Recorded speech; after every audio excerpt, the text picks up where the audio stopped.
Hello and welcome to Dear Comms, the podcast where we tackle your biggest corporate comms challenges. My name's Imogen. And I'm Amanda. We're here to give you practical, no nonsense advice so you can focus on the things that really matter, driving influence, engagement, and impact. So, to start off today, we have a question which we get quite a lot.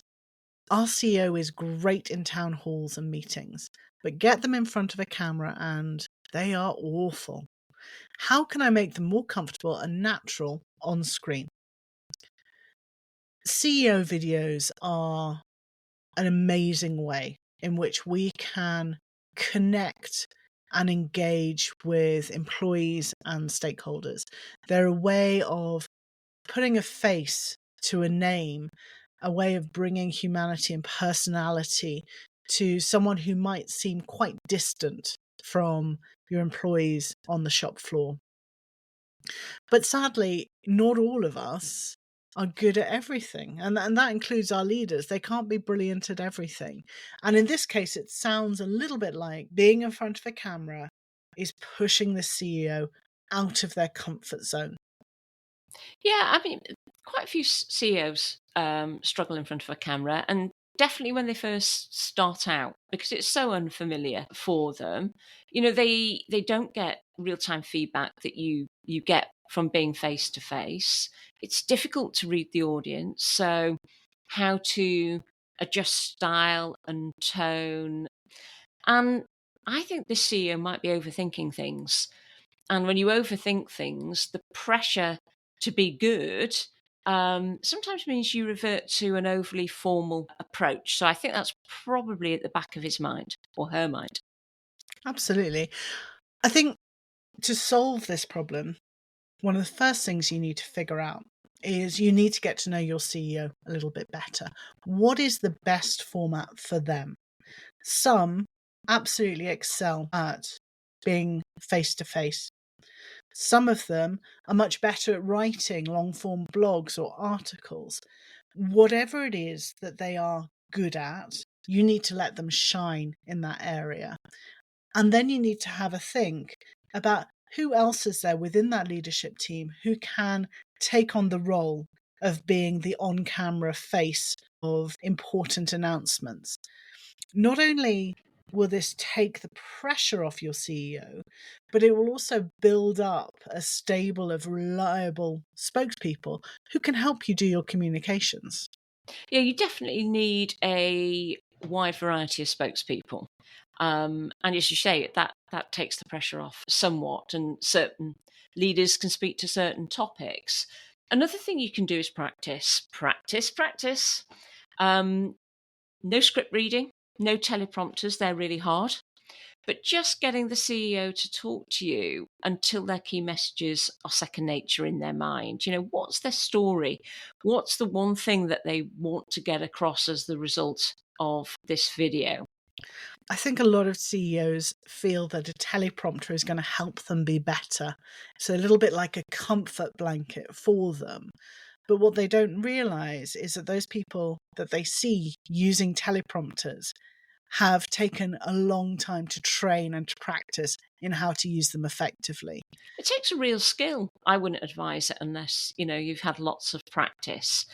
Another thing to consider if you do need to do this video is changing the style of that video. So instead of a piece to camera looking like a hostage, could you do a conversational interview? Get somebody else involved, get them to ask questions so that there is interaction, so the CEO can be more animated. Yeah. And record in short segments, break it up, reduce the pressure, and that allows natural energy to remain high if you're breaking it into easy chunks.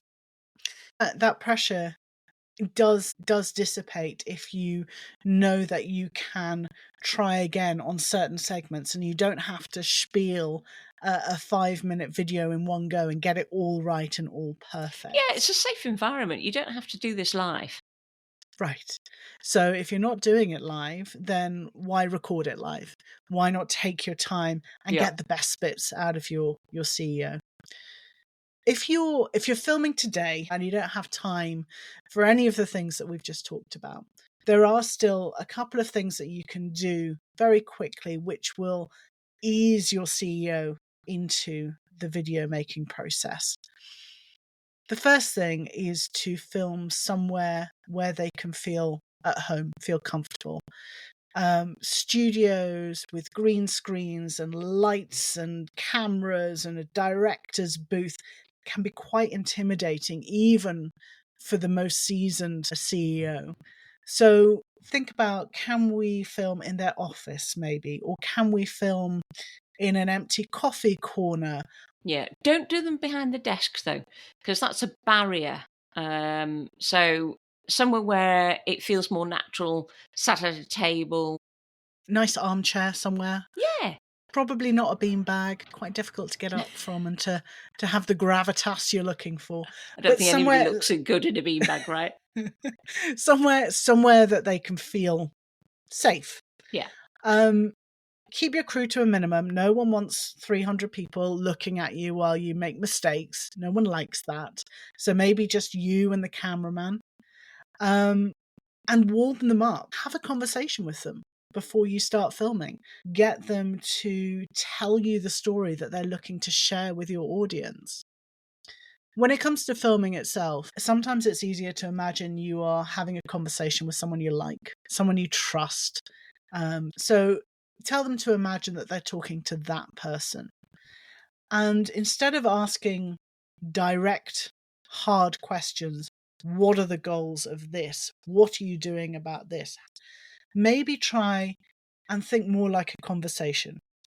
Tell me about, what should people know? How should we feel about? And that will just relax the tone a little bit. Look, they don't need to be perfect. They just need to be human and authentic. I mean, audiences, employees connect with real, relatable leaders, even if they do stumble over a word or two. I mean, who cares? But you need the right tools and techniques to help them shine on screen like they do in person. I think it's good to have and show to them, perhaps, people that are good at it. So if you take a look at Michelle Obama, for instance, her early videos, speeches, not great. In many ways. I would go further and say they were pretty awful. Because she's not something she's ever done before, right? Right. But her team did work with her to develop a more personal and human style. And I think it's fair to say that, the latter interviews she did when they were in office, her compassion and charisma really started to shine through.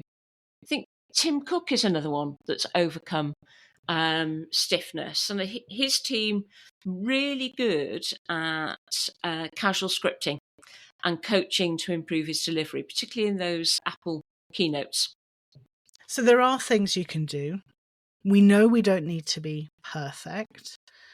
We know that your audience is much more likely to connect with someone who's showing vulnerability in their human side than they are with an Android robot who's parroting through a script.